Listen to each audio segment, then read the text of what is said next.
So, get a little tour of my bikes here. So this one here is a 1981 Maico 490.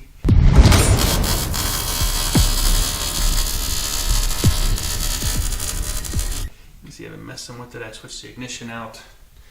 Even though the other ignition I found out wasn't bad because it's still doing the same thing. It has a lean condition where once it warms up, the power either comes on or doesn't come on, or it's sporadic. I believe there's an air leak somewhere. So this is my 81. It's got the Öhlins Rage Racing rear shocks, which about $1,200 for the shocks, brand new. In the back there's a locked up 82 Maico 490. So sitting next to it is a 1982 Maico 490 that I do have. The kicker internally here is stripped, so every time I put the kicker on, the splines are stripped there, but I have a brand new one to put on. I just haven't taken it apart to put it on. A brand new gear and a brand new shaft. But these two are my drum brake bikes. These two have front back drum brakes, and so is that one in the back there. This is my 1996 Maico 440. Has a black gas tank, which is different from the other blue one. But so this one here is a 440, pretty rare. I need to do the front and back forks on this thing. Next to it here is the 1983 Maico 490. It has front and back disc brakes because I put them on. Used to have drum brakes, but to make it more rideable, I put on the disc brakes. It's a lot more rideable now with the disc brakes on it. When I first got this bike, it was a 4-speed, and it kind of sucked, the 4-speed, because I mean, first gear was like 45 miles an hour. So I changed the gearing to be more for woods friendly. So I found a transmission on Craigslist, New Jersey, for $150. That was the transmission, and so I just put those gears into the 4-speed cases because it fits the same case. And so if you look at the serial number on this, it still says FL instead of D, when it actually doesn't even have an 83 gear set in it. It actually has an 84 gear set in it, where the gears actually have wheel bearings on them versus bushings. So, all right, this here is the 700, and one of the things you'll notice with the 700 is on the side it says, let's see if I can get that in there, but right here, across right here, it says Hua Power, which stands for Herman Wallenbach, who was a two-stroke tuner, and he's one of the ones that helped make the Zabel engines and everything. So here we have a 1993 Maico 500. It needs to put this throttle cable on. These here are actually for this bike's where I crashed it here and I bent the handlebars and I bent this, so I got new ones to put on it. So yeah, this is a 1993 Maico 500. It was one of the first years for the longer stroke, which means a true 500. And it does have a power valve, as you can see in there. So now this one over here is a very rare bike because it's an 85 air cooled. So in 85 they actually went to water cooled, and so they actually released a water cooled Enduro, a water cooled MX, and they also released this Scrambler bike, which is an Enduro air cooled, and they also released one in as well. So this is a pretty rare bike since it's 85 air cooled, because most of them are water cooled. And it has drum brakes in the back and a disc in the front. But the swing arm for the 85 and 86 is identical. The only difference is in 85 they don't have the knob here to put the caliper on. So all I have to do is have a knob welded onto this bike, and I can put the rear tire from over here, which is from the newer bikes. I'm going to put that on the back, and that's all I need to do. This here bike I'm building is the sidecar engine 6 in a 2004 Maico 500 frame. I did have to grind the swing arm down to get the engine to fit in there. So I found this engine on eBay. It was listed as a 685 top end, and it looked a little different because it actually says Maico on it. It doesn't say Hewlett Power on it. So I was like, okay, I'll just spare part or something. And then I got it, and then someone commented on one of my videos that this is actually a 660. And I was wondering about that because the piston was 97 or 98 millimeter instead of 100 millimeter. So the guy had also said, I had a bottom end for this bike too. Okay, how good condition is it in? So I had got enough as well. It doesn't have a hydraulic clutch because it's from the 90s, so it has the pull clutch.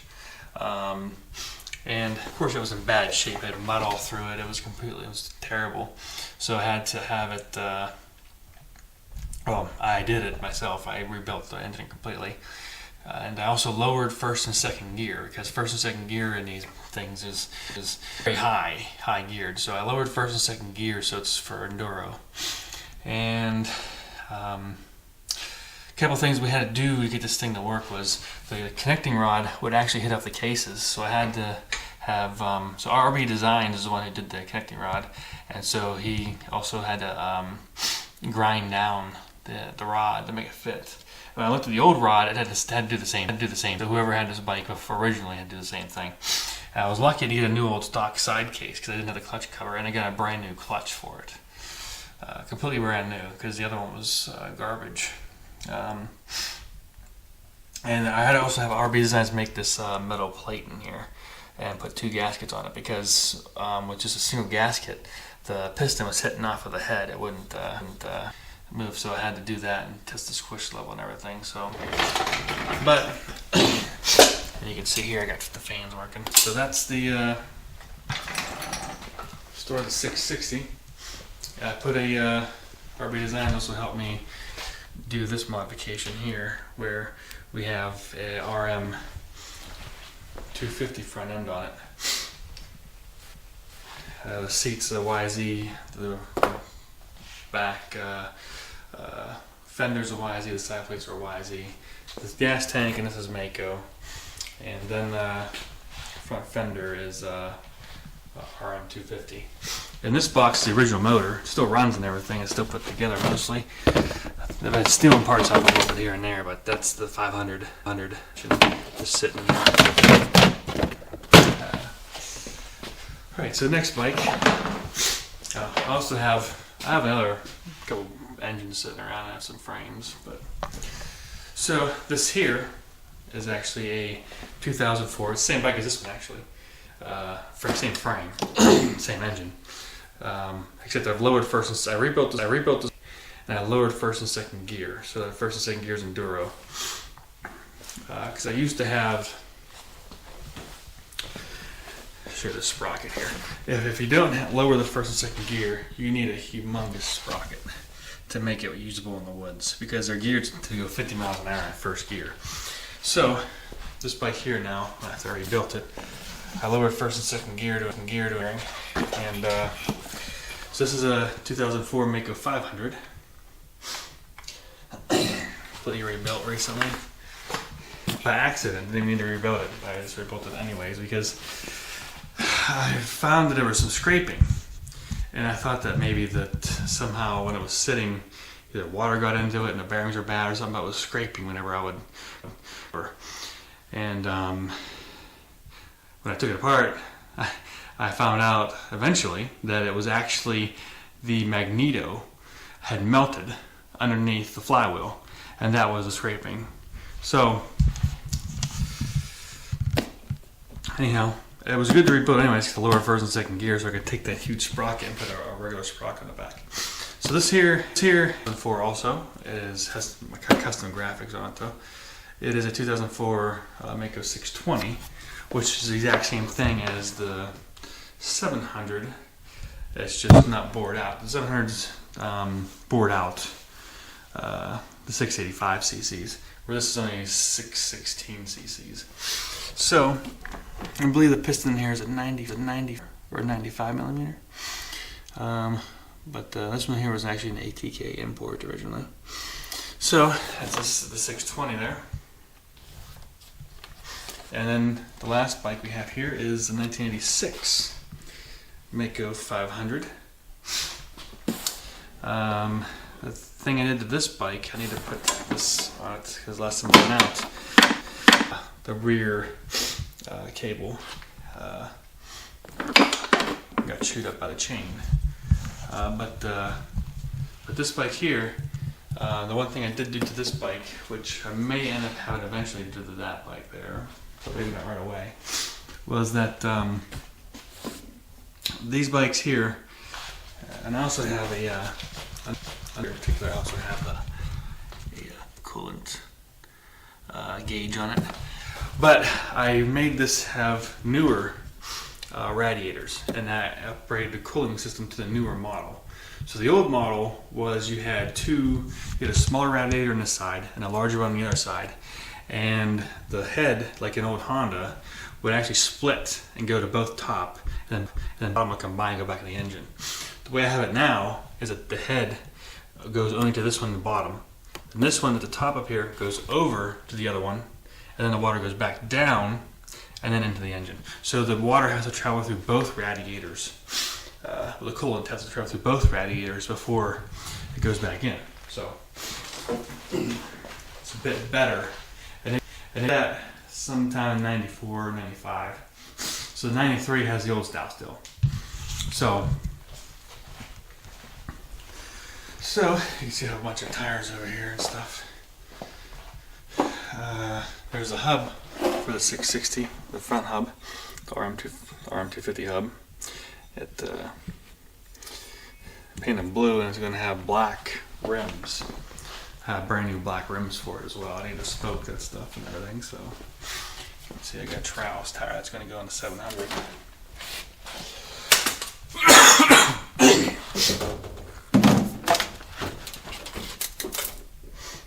So got a bunch of stuff in here, parts and stuff. There's even a motor in here. Actually another 83. Actually bored out, new piston rings and everything. Has new bearings in it. There's another motor down there. But bored out, new piston rings and everything. It just doesn't put together. New bearings in it. And I got this it's a brand new side case for the 85. Make it want it. I haven't put on the 85 yet though, but eventually I'll get around to it. So, the other thing about these Maicos is that the stock piston on these things, let's see if I can find one up here that you can actually see. Maybe this one. So the stock piston on these things is a Malle piston. You can see in here, it's the Malle. And has Dykes rings, which means it's L-shaped. So you can see here, it's kind of L-shaped. So you have less friction because you have one ring, and on the decompression stroke, these can actually recede a little bit and not wear on the cylinder. Their compression stroke, they can be, well, I shouldn't say that on the decompression stroke, it doesn't do that because whatever's pushing on this thing will pushes it out. So, but there are places in the stroke where these things don't have to be 100% tension on the cylinder wall at the bottom of the stroke. So, just whenever they're moving, the force will push these out. And so it's the same type of ring. It's using like Top Fuel dragsters and stuff. So, and that's what comes stock on the Maicos, is the Malle piston. So most of these bikes have Malle pistons in them. with the exception. Now the big bores, when I say big bore, I mean greater than 500 cc, like the 660, 620, and 400, they have dual rings, standard rings. They don't have the Dykes rings. So the only ones that do not have that one there has a Wasinger piston, the 86. That has a Wiseco, I believe. The 83, I put a Wiseco in it, and the 82, I put a Wiseco in. The rest of them, I like pistons. So, a lot of people wondering, so Maico was, and still is, the king of big bores. So how many big bores did they release? So they released, obviously they had a 500. They also had a 530. They had a 545. They had a 50. They at least experimented with the 570. They had a 610, a 620, 660, 685, and they had a 750 and a 760. So those are some of the two-stroke. And so if you saw some of my older videos, there was a Maicos 545 at the Indianapolis Supercross on display. So I actually tracked down the owner and asked him to sell it to me. He didn't want to sell it to me. So he said that if he does consider selling it, he'll let me know. But as of now, and I know there's only 2 of them. He told me that there was only 2 of them imported to the U.S. So he's got one of them. I don't know who has the other one. I would really like to see, I do have their parts down here.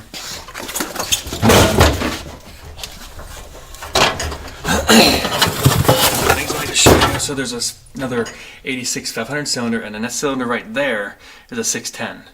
I don't have the full engine for the 610, I just have the top end. And it has a blowout in it, so it needs replated and everything. But let me have a pistol. But yeah, that's what this engine here is. The 610. So that's what the 610 looks like. Cylinder-wise. So there you have it. Tour of the Maicos.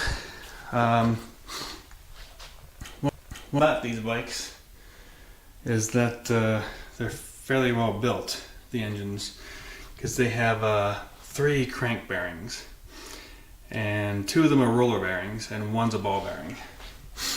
And the cases are really thick. And then for the transmissions, they also have needle bearings on the transmission. And the output shaft is also a double row angular bearing, which is meant for chain usage, where most Japanese bikes and stuff like that, they just have ball bearing.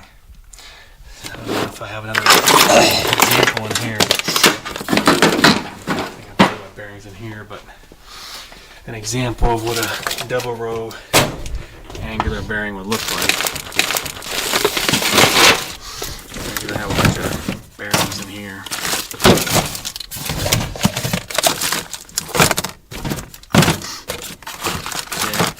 This right here, man, blue one. Let's see. This is actually a crank bearing to an 81 or 82 Maicos. But it's a bigger example of a double row angular bearing than what's on the output shaft. But yeah, really is a little bit bigger than the ones in the output shafts, but still, that's what a double row angular bearing will look like. And those are for chain loads, because they can take the thrust loads in multiple. So they last longer. So it's better designed.